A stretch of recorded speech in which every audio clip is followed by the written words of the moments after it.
ഇതിലേക്ക് balance add ചെയ്യാൻ വേണ്ടി നിങ്ങൾക്ക് ഈ മോർ ക്ലിക്ക് ചെയ്ത് കഴിഞ്ഞാൽ ആഡ് ബാലൻസ് എന്നൊരു ഓപ്ഷൻ ഉണ്ട്.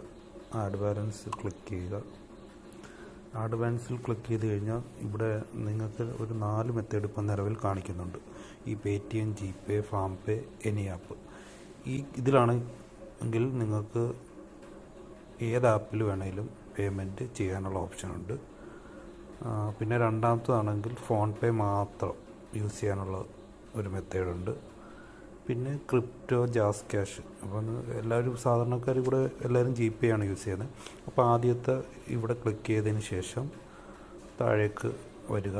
അപ്പോൾ ഇവിടെ ഇതിൻ്റെ ഡീറ്റെയിൽസ് എല്ലാം കൊടുത്തിട്ടുണ്ട്, എങ്ങനെയാണ് പേയ്മെൻറ്റ് ചെയ്യട്ടെ എന്നുള്ളത്. അപ്പോൾ ആ സ്റ്റെപ്സ് വായിച്ച് നോക്കുക. ഡൗട്ടുള്ളവർക്ക് ഇവിടെ ഒരു വീഡിയോയും കൊടുത്തിട്ടുണ്ട്. ആ വീഡിയോ ക്ലിക്ക് ചെയ്ത് കണ്ടു കഴിഞ്ഞാൽ എങ്ങനെയാണ് പേയ്മെൻറ്റ് ചെയ്യേണ്ടതെന്നുള്ളത് മനസ്സിലാവും. അങ്ങനെ അപ്പോൾ ഇവിടെ നിങ്ങൾക്കിപ്പം 10 രൂപ ആഡ് ചെയ്യണമെന്നുണ്ടെങ്കിൽ 10 രൂപ ഇവിടെ ക്ലിക്ക് ചെയ്യുക. അതിനുശേഷം ഈ ടിക്ക് മാർക്ക് കൊടുക്കുക. അതിനുശേഷം സബ്മിറ്റ് കൊടുക്കുക. സബ്മിറ്റ് കൊടുത്ത് കഴിയുമ്പം ഇതുപോലൊരു QR ആയിരിക്കും വരുന്നത്. ആ QR സ്ക്രീൻഷോട്ട് എടുക്കുക.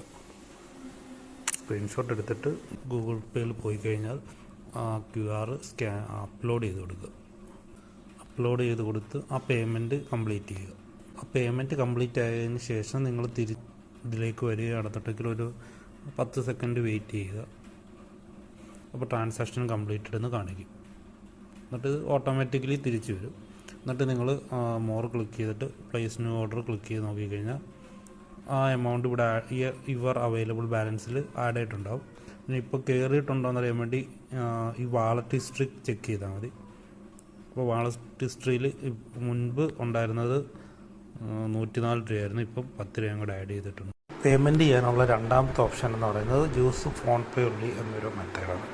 ഇതിൽ യൂസ് ഫോൺ പേ ഉള്ളി ക്ലിക്ക് ചെയ്ത് കഴിഞ്ഞാൽ ഫോൺ പേ മാത്രമേ ഇതിൽ യൂസ് ചെയ്യാവുള്ളൂ, മാറിപ്പോകരുത്. അപ്പോൾ ഇത് സ്ക്രീൻഷോട്ട് എടുക്കുക.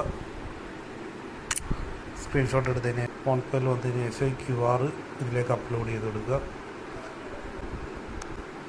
അപ്ലോഡ് ചെയ്തെടുത്ത് എത്ര എമൗണ്ട് എന്ന് കൊടുക്കുക. എന്നിട്ട് പ്രൊസീഡ് ടു പേ കൊടുക്കുക. കംപ്ലീറ്റ് ചെയ്യുക. അപ്പോൾ ഡീറ്റെയിൽസ് ക്ലിക്ക് ചെയ്ത് കഴിഞ്ഞാൽ അതിലൊരു ട്രാൻസാക്ഷൻ ഐ ഡി ഉണ്ടാവും. ആ ട്രാൻസാക്ഷൻ ഐ ഡി കോപ്പി ചെയ്തെടുക്കുക. ട്രാൻസാക്ഷൻ ഐ ഡി ഇതിലേക്ക് പേസ്റ്റ് ചെയ്യുക. എമൗണ്ട് എത്രയാണെന്ന് കൊടുക്കുക. 10 രൂപ മാർക്ക് കൊടുത്ത് സബ്മിറ്റ് കൊടുക്കുക. സബ്ഡേറ്റഡ് എന്ന് കാണിക്കുക. ആ എമൗണ്ട് അതിൽ കയറിയിട്ടുണ്ടാവും. വാളറ്റ് ഹിസ്റ്ററി ചെക്ക് ചെയ്ത് കഴിഞ്ഞാൽ ഇപ്പോൾ 10 രൂപ ലാസ്റ്റ് കയറിയിട്ടുള്ളതായിട്ട് കാണാം. ഇത് എല്ലാവർക്കും വരുന്നൊരു മിസ്റ്റേക്കാണ്. രണ്ടാമത്തെ QR ഗൂഗിൾ പേയിൽ പേയ്മെൻറ്റ് ചെയ്യും. അങ്ങനെ ചെയ്യുന്ന കേസിൽ ഗൂഗിൾ പേയിലെ ട്രാൻസാക്ഷനെ ഇവിടെ കൊണ്ടുവന്ന് പേസ്റ്റ് ചെയ്താൽ അത് വർക്കാവില്ല. അങ്ങനെ മിസ്റ്റേക്ക് പറ്റുന്ന കേസുകളിൽ ചെയ്യേണ്ടതും പിന്നെ ഈ മെത്തേഡിൽ പേയ്മെൻറ്റ് ചെയ്യുന്ന സമയത്ത് ചിലപ്പോൾ ഫണ്ട് കയറാത്ത വരുന്ന കേസുകളുണ്ട്. വളരെ റെയറായിട്ടാണ്. അങ്ങനെ എന്തെങ്കിലും പ്രശ്നം ഉണ്ടാവുകയാണെന്നുണ്ടെങ്കിൽ ഈ വാട്സപ്പ് ഐക്കൺ ക്ലിക്ക് ചെയ്യുക.